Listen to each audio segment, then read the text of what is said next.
ಬಂದಿರುವಂಥ ಅಮೃತಮಯ ಕಲಶ ಕಾವ್ಯಗಳ ಮೇಲೆ ರಾಜಮಲ್ಜಿ ಪಾಂಡೆಯವರು ಬರೆದಿರುವ ಬಾಲಬೋಧಿನಿ ಟೀಕೆ ಸ್ವಾಧ್ಯಾಯ ನಡೆದಿದೆ.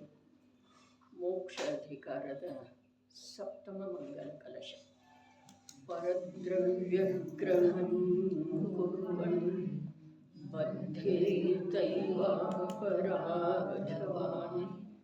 ಬದ್ಧೇತಾನ್ ಅಪರಾಧೋ ನ ಸ್ವದ್ರವ್ಯೇ ಸಂಗತೋ ಮುನಿಃ. ಪರದ್ರವ್ಯಂ ಕುರ್ವನ್ ಬದ್ಧೇತ್ ಏವಾಪರಾಧವಾನ್ ಬದ್ಧೇತಾನ್ ಅಪರಾಧೋ ನ ಸ್ವದ್ರವ್ಯೇ ಸಂಗತೋ ಮುನಿಃ. ಅಪರಾಧವಾನ್ ಬದ್ಧೇತ ಏವ. ಅಪರಾಧವಾನ್ ಶುದ್ಧ ಚಿದ್ರೂಪದ ಅನುಭವದಿಂದ ಯಾವ ಜೀವನು ಭ್ರಷ್ಟನಿದ್ದಾನೆಯೇ ಅವನು ಬದ್ಧೇತ ಜ್ಞಾನಾವರಣಾದಿ ಕರ್ಮಗಳ ಮುಖಾಂತರ ಬಂಧಿಸಲ್ಪಡುತ್ತಾನೆ. ಹೇಗಿದೆ? ಪರದ್ರವ್ಯಗ್ರಹಂ ಕುರ್ವನ್. ಪರದ್ರವ್ಯ ಶರೀರ, ಮನ, ವಚನ, ರಾಗಾದಿ ಅಶುದ್ಧ ಪರಿಣಾಮಗಳು, ಅವುಗಳಲ್ಲಿ ಗ್ರಹಂ ಆತ್ಮಬುದ್ಧಿ ರೂಪದ ಸ್ವಾಮಿತ್ವವನ್ನು ಕುರ್ವನ್ ಮಾಡುತ್ತಾ ಬಂಧಿಸಲ್ಪಡುತ್ತಾನೆ. ಅನಪರಾಧ ಮುನಿಃ ನ ಬದ್ಧೇತ್. ಅನಪರಾಧ ಕರ್ಮಗಳ ಉದಯದ ಭಾವವನ್ನು ಆತ್ಮನದೆಂದು ತಿಳಿದು ಅನುಭವಿಸದೇ ಇರುವಂಥ ಮುನಿಃ ಪರದ್ರವ್ಯಗಳಿಂದ ವಿರಕ್ತರಾದ ಸಮ್ಯಕ್ ದೃಷ್ಟಿ ಜೀವರುಗಳು ನ ಬದ್ಧೇತ ಜ್ಞಾನಾವರಣಾದಿ ಕರ್ಮಪಿಂಡದ ಮುಖಾಂತರ ಬಂಧಿಸಲ್ಪಡುವುದಿಲ್ಲ. ಭಾವಾರ್ಥವು ಈ ಪ್ರಕಾರವಿದೆ. ಯಾವ ಪ್ರಕಾರ? ಯಾವನೋ ಕಳ್ಳನು ಇತರರ ದ್ರವ್ಯಗಳನ್ನು ಕಳವು ಮಾಡಿದರೆ ಅವನು ಅಪರಾಧಿ ಇದ್ದಾನೆ. ಅಪರಾಧಿ ಇರುವುದರಿಂದ ಬಂಧಿಸಲ್ಪಡುತ್ತಾನೆ. ಅದೇ ಪ್ರಕಾರ ಮಿಥ್ಯಾದೃಷ್ಟಿ ಜೀವನು ಪರದ್ರವ್ಯ ರೂಪವಿರುವ ದ್ರವ್ಯಕರ್ಮ, ಭಾವಕರ್ಮ, ನೋಕರ್ಮಗಳನ್ನು ತನ್ನವುಗಳೆಂದು ತಾನೆಂದು ತಿಳಿದು ಅನುಭವಿಸುತ್ತಾನೆ. ಶುದ್ಧ ಸ್ವರೂಪದ ಅನುಭವದಿಂದ ಭ್ರಷ್ಟನಿದ್ದಾನೆ. ಪರಮಾರ್ಥ ಬುದ್ಧಿಯಿಂದ ವಿಚಾರ ಮಾಡಿದ ಮೇಲೆ ಅವನು ಅಪರಾಧಿ ಇದ್ದಾನೆ. ಜ್ಞಾನಾವರಣಾದಿ ಕರ್ಮಗಳ ಬಂಧ ಮಾಡಿಕೊಳ್ಳುತ್ತಾನೆ. ಸಮ್ಯಕ್ ದೃಷ್ಟಿ ಜೀವನು ಇಂಥ ಭಾವಗಳಿಂದ ರಹಿತನಿದ್ದಾನೆ. ಹೇಗಿದ್ದಾನೆ ಸಮ್ಯಕ್ ದೃಷ್ಟಿ ಜೀವನು? ಸ್ವದ್ರವ್ಯೇ ಸಂವೃತಃ. ತನ್ನ ಆತ್ಮದ್ರವ್ಯದಲ್ಲಿ ಸಂವರ ರೂಪನಿದ್ದಾನೆ, ಎಂದರೆ ಆತ್ಮನಲ್ಲಿ ಮಗ್ನನಿದ್ದಾನೆ.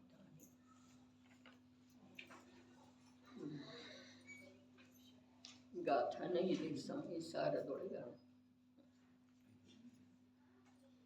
ಅಪರಾಧಿ ಜೀವ ತನ್ನನ್ನು ಬಂಧಿಸಬಹುದು ಅಂತ ಯಾವಾಗಲೂ ಸಾಶಂಕತೆಯಿಂದ ಲೋಕದೊಳಗೆ ವಿಹಾರ ಮಾಡ್ತಾನೆ.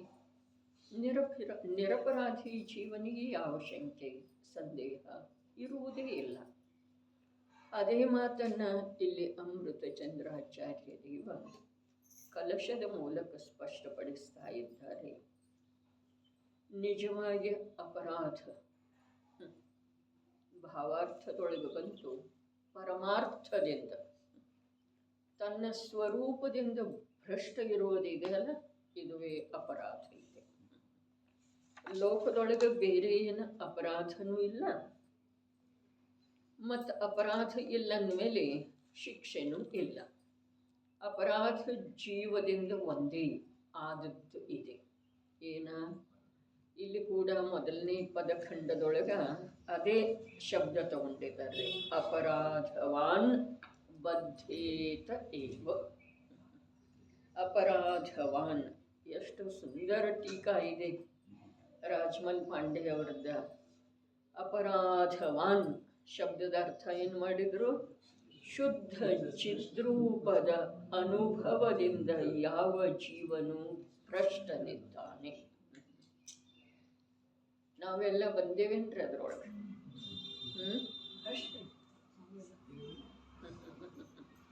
ನಾವೆಲ್ಲ ಬಂದೇವೇನ್ರಿ ಅದರೊಳಗ? ಇಲ್ಲ, ನಾವೆಲ್ಲ ಬರಲಿಲ್ಲ. ಹಾಗಾದ್ರೆ ನಾವು ಅಪರಾಧಿ ಅಲ್ಲ. ಅರೆ ನೋಡ್ರಿ, ಯಾವನಿಗೆ ಅಪರಾಧವನ್ನ ಅಪರಾಧ ರೂಪದಿಂದ ತಿಳಿಯುವಂಥ ವಿವೇಕ ಜಾಗೃತ ಆಗಿದೆ ಅಲ್ಲ, ಅವ ಅಪರಾಧದಲ್ಲಿ ಬಂದ್ರೆ ಅವನನ್ನು ಅಪರಾಧಿ ಅಂತಾರೆ. ಅಪರಾಧವನ್ನ ಅಪರಾಧ ಅಂಥೇಳಿ ತಿಳಿಯುವುದರಲ್ಲಿ ನಾವು ಇಲ್ಲವೇ ಇಲ್ಲ, ವಿವೇಕ ನಮ್ಮಲ್ಲಿ ಇಲ್ಲವೇ ಇಲ್ಲ. ಹಾಗಾದ್ರೆ ನಾವೇನದೇವು? ಅವಿವೇಕಿ, ಜಡ ಅದೇವ್ರಿ, ನಿಜವಾಗಿ ಜಡ. ಅಪರಾಧ, ದೋಷ ಇವೆಲ್ಲ ತಿಳಿಯಬೇಕಾದ್ರೆ ನಿರಪರಾಧ ಸ್ವಭಾವದ ಅನುಭೂತಿ, ನಿರ್ದೋಷ ಸ್ವಭಾವದ ಪ್ರತೀತಿ ಇಲ್ಲದ ವಿನಃ ಅಪರಾಧವನ್ನ ದೋಷವನ್ನ ಅಪರಾಧ ದೋಷ ಅಂಥೇಳಿ ತಿಳಿಯುವುದು ಹೇಗೆ ಸಾಧ್ಯ ಇದೆ? ಅಪರಾಧವನ್ನ ನಾವು ನಮ್ಮ ಜೀವನವನ್ನಾಗಿಸಿಕೊಂಡಿದ್ದೇವೆ, ಹೌದೇನಿಲ್ರಿ? ಯಾವ ಪ್ರಕಾರ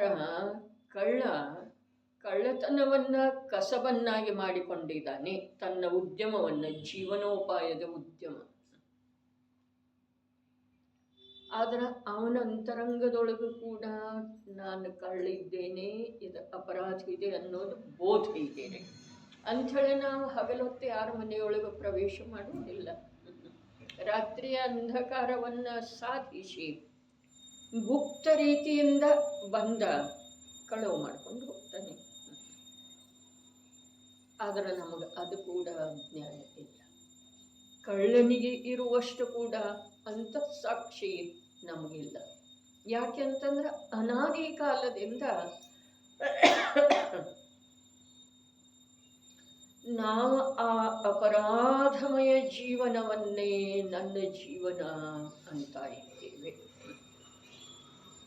ಅದನ್ನೇ ಹೇಳಿದ್ರೆ ನಾವು ಒಂದು 10 ಕಲಶದ ಹಿಂದೆ ನಾನು ಮನುಷ್ಯನಿದ್ದೇನೆ, ಇದು ಮಿಥ್ಯಾತ್ವ ಇದೆ.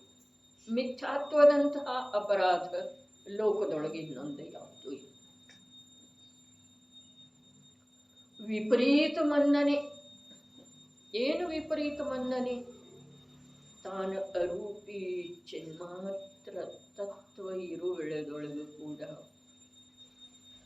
ರೂಪಿ ಜಡ ಯಾವ ಉದ್ಗಲದ ರಚನಾ ವಿಶೇಷ ಇದೆಯೋ ಅದನ್ನು ನಾನು ಅಂಥೇಳಿ ಅನುಭವ ಮಾಡ್ತಾ ಇದ್ದಾನೆ. ಇದು ವಿಪರೀತತೆ ಇದೆ. ಯಾವುದು ತನ್ನ ಸ್ವರೂಪ ಅಲ್ಲವೋ, ಯಾವುದು ತಾನಲ್ಲವೋ, ಇಲ್ಲಿ ಸ್ಪಷ್ಟ ಆಗ್ತಿದೆ. ಮಿಥ್ಯಾದೃಷ್ಟಿ ಜೀವ ಜ್ಞಾನಿ ಗುರುಗಳ ದೃಷ್ಟಿಯಿಂದ ಹೇಗೆ ಬಾಹಿರ ಇದ್ದಾನೆ, ಬಾಹಿರದನ್ರಿ ಮಿಥ್ಯಾದೃಷ್ಟಿ.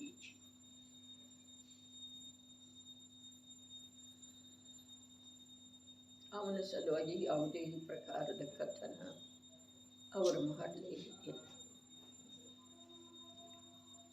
ಇಲ್ಲಿ ಯಾವ ಜೀವ ತನ್ನ ಶುದ್ಧ ಚಿದ್ರೂಪದ ಅನುಭವದಿಂದ ಶ್ರದ್ಧಾಜ್ಞಾನದಿಂದ ಭ್ರಷ್ಟ ಇಲ್ರಿ. ಅವನ ಶ್ರದ್ಧೆ ಅಂತೂ ನಾನು ಶುದ್ಧ ಚಿದ್ರೂಪ ತತ್ವ ಇದ್ದೇನೆ ಅನ್ನುವುದೇ ಇದೆ ರೀ. ಅವನ ಜ್ಞಾನದ ಪರಿಣತಿ ಅಂತೂ ನಾನು ಇಂಥವಿದ್ದೇನೆ ಅನ್ನುವ ರೂಪದಿಂದನೇ ನಡೆದದ್ದೇ ಇದೆ. ಆದರೆ ಬಸ್ ಅನುಭವ ಇಲ್ಲ. ಅನುಭವ ಈಗಿಲ್ಲೇನು? ಯಾವಾಗೂ ಇಲ್ಲ. ಈಗಿಲ್ರಿ, ವರ್ತಮಾನದೊಳಗೆ ಇಲ್ಲ. ಬೋಧ ಭೂತಕಾಲ ಭವಿಷ್ಯ ಕಾಲಕ್ಕೆ ಇದೇನು, ವರ್ತಮಾನಕ್ಕೆ ಇದೆ ರೀ. ವರ್ತಮಾನಕ್ಕೆ ಇಲ್ಲ. ಅದೇ ಅಪರಾಧ. ಅನುಭವದ ಮೂಲಕ ಅನುಭವಿ ಮತ್ತು ಅನುಭವದ ಸ್ವರೂಪ ಎರಡನ್ನೂ ತಿಳಿದಿದ್ರೂ ಕೂಡ ಯಾವ ಭ್ರಷ್ಟ ಅದನ್ನಲ್ಲ ಅವನಿಗಿದೆ. ಅರ್ಥಾತ್ ಹೇಳಿದ್ರೆ ಇಲ್ಲಂತೂ ಆಚಾರ್ಯ ಭಗವಂತರು ಮುನಿ ಶಬ್ದದ ಪ್ರಯೋಗ ಮಾಡಿದ್ದಾರೆ. ಟೀಕಾಕಾರರ ಸಮ್ಯಕ್ ದೃಷ್ಟಿ ಶಬ್ದದ ಪ್ರಯೋಗ ಮಾಡಿದ್ದಾರೆ. ಓದುಗಳದೊಳಗ ಉಪಯೋಗ ನಾನು ನಿನ್ನೆ ಓದಿ ಬಂದಿದ್ದೇನೆ ಅಥವಾ ಬೆಳಿಗ್ಗೆ ಓದಿದ್ದೇನೆ ಹೀಗೆ ಮಾತಿಲ್ರಿ. ಇದ್ದಕ್ಕಿದ್ದ ಹಾಗೆ ಮಂದಿರದಿಂದ ಬರಬೇಕಾದ್ರೆ ಈ ಶ್ರಾವಣ ಶುಕ್ರವಾರ ಇದೆಯಲ್ಲ, ಹೊಸ ಕಲಶ ತಗೊಂಡ್ರೆ ಆಯ್ತು. ಅದರದ್ದು ಇನ್ನೂ ಸ್ವಲ್ಪ ಇದೆ, ಮೇಲಿಂದ್ರದ ಸ್ವಲ್ಪ ಇದೆ. ಆದ್ರೂ ಕೂಡ ಶುಕ್ರವಾರಂತೂ ಸಮಸ್ತ ಜೀವರುಗಳ ಸಲುವಾಗಿ, ಬೇರೆ ಏನು ವಿಚಾರ ಮಾಡೋದಿಲ್ಲರಿ, ಸಮಸ್ತ ಜೀವರುಗಳ ಸಲುವಾಗಿ. ಅದು ಬರೀ ಕ್ರಿಶ್ಚಿಯನ್ರಿಗೇನ ಗುಡ್ ಫ್ರೈಡೇ ಐತಿ ಹೀಗೆ ಮಾತೈಲ್ರಿ. ಎಲ್ಲ ಜೀವರುಗಳ ಬುದ್ಧಿಯೊಳಗ ಶುಕ್ರವಾರದ ಸಲುವಾಗಿ ಏನೋ ಒಂದು ಸದ್ಭಾವನೆ ಇದೆ. ಮತ್ತು ಶ್ರಾವಣ ಇದೆಯಲ್ಲ, ಅದು ಎಂಥದ್ದಿದೆ ಅಂತಂದ್ರೆ, ಈಗ ಬೆಳಿಗ್ಗೆಯಿಂದ ಆಯ್ತಲ್ಲ, ಒಮ್ಮೆಲೆ ಮಳೆ ಬರ್ತಿದೆ, ಒಮ್ಮೆಲೆ ಬಿಸಿಲು ಬರ್ತಿದೆ. ಅದೇ ಪ್ರಕಾರ ಒಮ್ಮೆಲೆ ಈ ಜೀವಕ್ಕೆ ಶುಭ ಕರ್ಮದ ಉದಯ ಬರ್ತಿದೆ, ಒಮ್ಮೆಲೆ ಅಶುಭ ಕರ್ಮದ ಉದಯ ಬರ್ತಿದೆ. ಈ ಶ್ರಾವಣ ತಿಂಗಳದ ಮಳೆಯೇ ಹೇಳ್ತಿದೆ ಈ ಜೀವನದೊಳಗ ಯಾವುದು ಸ್ಥಿರ ಇಲ್ಲ ಅಂತೇಳಿ. ಪುಣ್ಯ ಪಾಪಗಳ ಸ್ಥಿರ ಇಲ್ಲ, ಅನುಕೂಲ ಪ್ರತಿಕೂಲತೆಗಳ ಸ್ಥಿರ ಇಲ್ಲ. ಹಾಗಾದರೆ ನೀನು ಇವತ್ತಿನ ಶುಭ ದಿನದಂದು ಅಪರಾಧದ ಪರಿಚಯ ಮಾಡ್ಕೊ. ಅನಾದಿ ಕಾಲದ್ದು ಇದ್ರೂ ಅಪರಾಧನೇ ಇದೆ ಅಲ್ಲ, ಅಪರಾಧವನ್ನೇ ಮೈಗೂಡಿಸಿಕೊಂಡು ಬಂದಿದ್ರೂ ಕೂಡ ಹಿಂದೆ ಹೇಳಿದ್ರಲ್ಲ, ಅಮೃತ ಚಂದ್ರಾಚಾರ್ಯರ ಕಲಶದೊಳಗೆ ಹೇಳಿದರು ಏನ, ಶೂದ್ರ ಕನ್ಯೆಗೆ 2 ಮಕ್ಕಳಿದ್ದಾರೆ. ದೃಷ್ಟಾಂತದ ಹೇಳಿದರು ಅವರು. ಏನು ಹೇಳಿದರು? ಒಬ್ಬ ಅವನ ಹತ್ರನ ಬೆಳೀತಾನೆ, ಒಬ್ಬ ಬ್ರಾಹ್ಮಣನ ಮನೆಯಲ್ಲಿ ಬೆಳೀತಾನೆ. ಇಲ್ಲಿ ನಮಗೆ ತಿಳ್ಕೊಳ್ಳೋದು ಇದೆಲ್ಲ ಇಲ್ಲ, ಆದರೆ ತಿಳ್ಕೊಳ್ಳೋದು ಒಂದು ಇದೆ. ಅವಳ ಹತ್ರನ ಯಾವ ಬೆಳೆದಿದವನಲ್ಲ ಅವೇನು ತಿಳಿತಾನೋ, ಮದ್ಯಪಾನ ನನ್ನ ಕರ್ತವ್ಯನೇ ಇದೆ ಅಂತ ಹೇಳ್ತಾನೆ. ಆದ್ರೂ ಅದು ತಪ್ಪಿದೆ ಏನಿಲ್ರಿ. ಅವ ಹುಟ್ಟಿರುವ ಸ್ಥಾನ ಅಂಥದ್ದೇ ಇದೆ, ಅವ ಬೆಳೆದಿರುವ ವಾತಾವರಣ ಅಂಥದ್ದೇ ಇದೆ, ಆದ್ರೂ ಕೂಡ ಅದು ಅಪರಾಧ ಇದೆ. ಅದೇ ಪ್ರಕಾರ ಈ ಜೀವ ಅನಾದಿ ಕಾಲದಿಂದ ಅಪರಾಧವನ್ನೇ ಮಾಡ್ತಾ ಇದ್ದಾನೆ, ಅಪರಾಧದ ಪರಂಪರೆಯಲ್ಲಿನ ಬರ್ತಾ ಇದ್ದಾನೆ. ಆದರೂ ಅಪರಾಧನೇ ಇದೆ. ಎಷ್ಟು ತಿಳ್ಕೊಳ್ಳೋದು. ಅಲ್ಲಿ ಶೂದ್ರ ಯಾವ ಪ್ರಕಾರ ಅದರಲ್ಲಿ ಮುಳುಗಿ ಹೇಳ್ತಾನೆ, ಸ್ನಾನ ಮಾಡ್ತಾನೆ ಅಂತೇಳಿ ಬರ್ತಿದ್ದೇನೆ ಮಧ್ಯದಿಂದ. ಇದಂತೂ ನನ್ನ ಕರ್ತವ್ಯ ಇದೆ ಅಂಥೇಳಿ ಕುಡಿತಾನೆ, ಇಷ್ಟ ಅಲ್ಲ, ಅದರಲ್ಲಿ ಮುಳುಗಿ ಹೇಳ್ತಾನೆ, ಸ್ನಾನ ಮಾಡ್ತಾನೆ. ಅದೇ ಪ್ರಕಾರ ನಾವು ಪಾಪ ಮತ್ತು ಪುಣ್ಯದೊಳಗೆ ಮುಳುಗಿನ ಹೇಳ್ತಾ ಇದ್ದೇವ್ರಿ. ಪುಣ್ಯದೊಳಗೆ ಮುಳುಗುತ್ತೇವೇನಿಲ್ಲ. ನಾಳೆ ಬರ್ತಿದೆಯಲ್ಲ ಭಾದ್ರಪದ ಶುದ್ಧ ಪಂಚಮಿ, ಪಂಚಮಿಯಿಂದ ಚತುರ್ದಶಿ ಅಥವಾ ಅನಂತ ಪೌರ್ಣಿಮೆ, ಆವಾಗ ಏನು ಮಾಡ್ತೇವ್ರಿ? ಪುಣ್ಯದೊಳಗೆ ಮುಳುಗಿ ಹೇಳ್ತೇವೆ. ಉಳಿದ ವೆಳ್ಳೆದೊಳಗೆ ಏನು ಮಾಡ್ತೇವೆ? ಉಳಿದ ವೆಳ್ಳೆದೊಳಗೆ ಕೆಲವೊಂದು ಪ್ರಸಂಗ, ಉಳಿದ ವೆಳ್ಳೆ ಅಂತಂದ್ರೆ ಎಲ್ಲ ಬೇಡ ನಮಗೆ ತಿಳಿಲಿಕ್ಕೆ, ಸ್ವಲ್ಪ ಅದ ಏನಾಗ್ಬೋದು, ಭಾರ ರೂಪ ಆಗ್ಬೋದು. ಮದುವೆ ಅಂಥ ಪ್ರಸಂಗ, ವಾಸ್ತು ಶಾಂತಿ ಅಂಥ ಪ್ರಸಂಗ, ಅಲ್ಲಿ ಪಾಪದೊಳಗನ ಮುಳುಗಿ ಹೇಳ್ತೇವೆ ಅಥವಾ ಇಲ್ರಿ? ಕರ್ತವ್ಯನೇ ಅಂತೇವೆ ಅದನ್ನ. ಅದರ ಮಾತು ಹೀಗಿದೆ, ಆ ಪಾಪ ಮತ್ತು ಪುಣ್ಯದಲ್ಲಿ ಮುಳುಗಿ ಹೇಳ್ತಾ ಈ ಜೀವ ನಿರಂತರ ಉಸಿರುಗಟ್ಟಿ ಭಾವ ಮರಣಕ್ಕನ್ನು ಪ್ರಾಪ್ತ ಆಗ್ತಾ ಇದ್ದಾನೆ. ಈಗ ನಾವು ಇಂದ ತಿಳ್ಕೊಳ್ಳೋದಿದೆ ಏನ, ಭಲೆ ನನ್ನ ಅಪರಾಧವನ್ನು ಇದುವರೆಗೆ ನಾನು ಅಪರಾಧ ಅಂಥೇಳಿ ಕಳೆದ ಅನಂತ ಕಾಲದೊಳಗೆ ಸ್ವೀಕಾರ ಮಾಡದಿದ್ರೂ ಕೂಡ ಅದು ಅಪರಾಧವೇ ಇದೆ.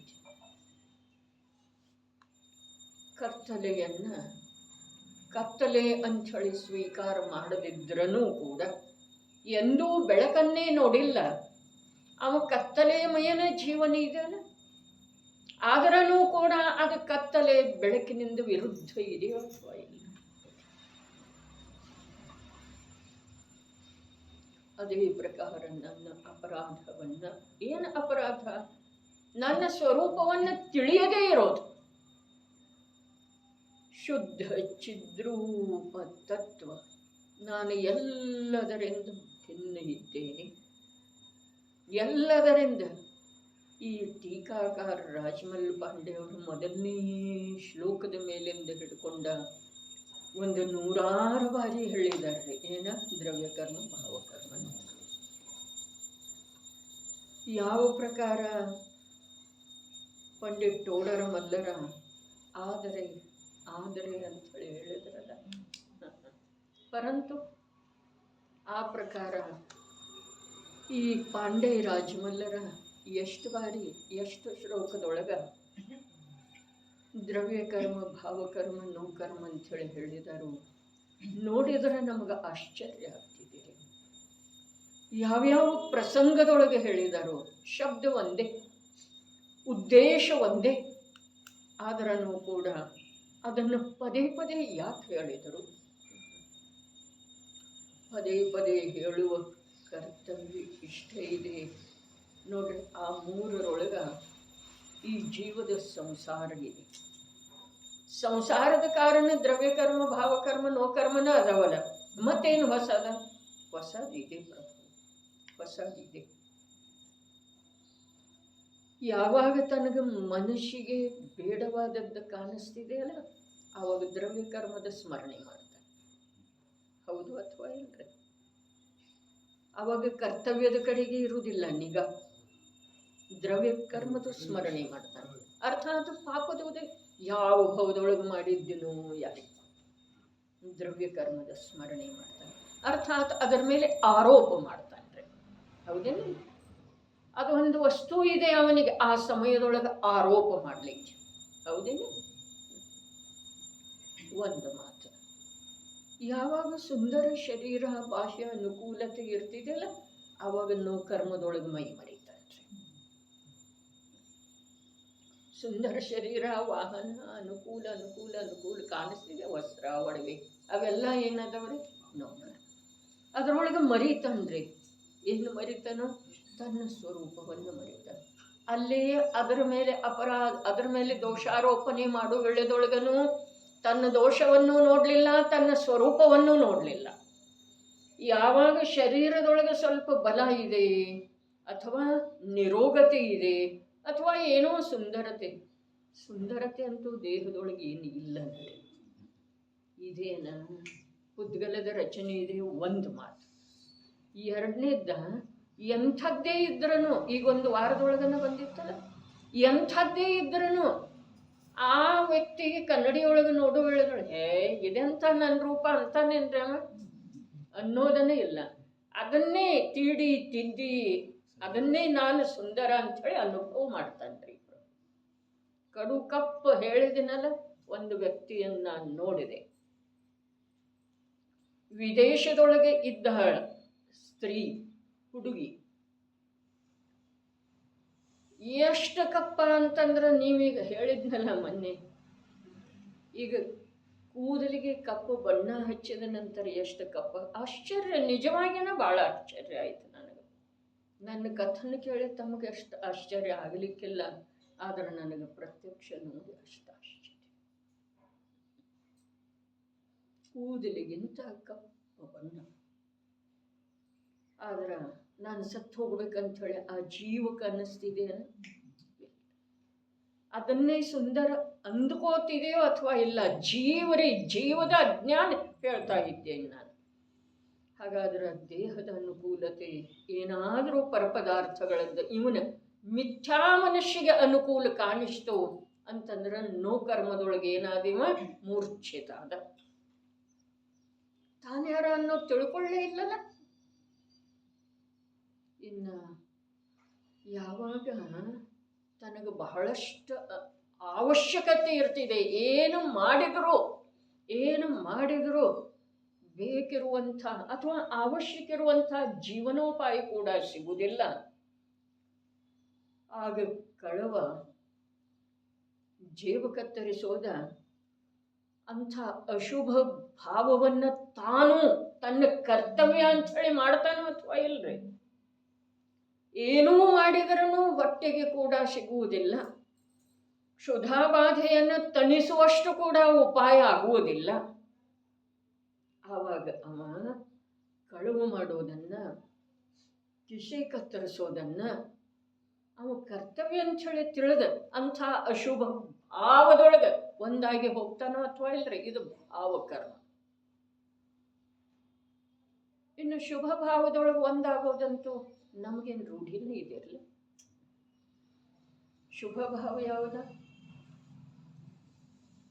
ದೇವ ಪೂಜೆ ಮೊದಲಾದ ಯಾವದವಲ್ಲ ನೋಡ್ರಿ, ಅವೆಲ್ಲ ಮುಂದಿನ ಕರ್ತವ್ಯಗಳ ಶ್ರಾವಕನು ಅದಾವ. ಹೇಗೆ ಹೇಳೋದ? ದೇವ ಪೂಜಾ ಗುರುಪಾಸ್ತಿ ಅದೆಲ್ಲ ಏನು ಬೇಡ. ದೇವದರ್ಶನ, ಒಂದಿಷ್ಟು ಶಾಸ್ತ್ರ ಸ್ವಾಧ್ಯಾಯ, ಒಂದಿಷ್ಟು ಪಂಚ ಕಲ್ಯಾಣದೊಳಗೆ ಭಾಗವಹಿಸೋದ, ಒಂದಿಷ್ಟು ದಾನಾದಿಗಳನ್ನು ಮಾಡೋದ, ಇಂಥದ್ದೇನ್ರೆ ಮಾಡುವ ವೇಳೆದೊಳಗೆ ಆ ಶುಭ ಭಾವದೊಳಗೆ ತನ್ನನ್ನು ಧನ್ಯ ಅನುಭವ ಮಾಡ್ತಾನ ಅಥವಾ ಇಲ್ಲ? ಹಾಗಾದ್ರೆ ಆ ಅಶುಭ ಭಾವದೊಳಗೆ ಜೀವನೋಪಾಯಕ್ಕೆ ಏನು ತೋಚದೆ ಇರುವ ವೇಳೆದೊಳಗೆ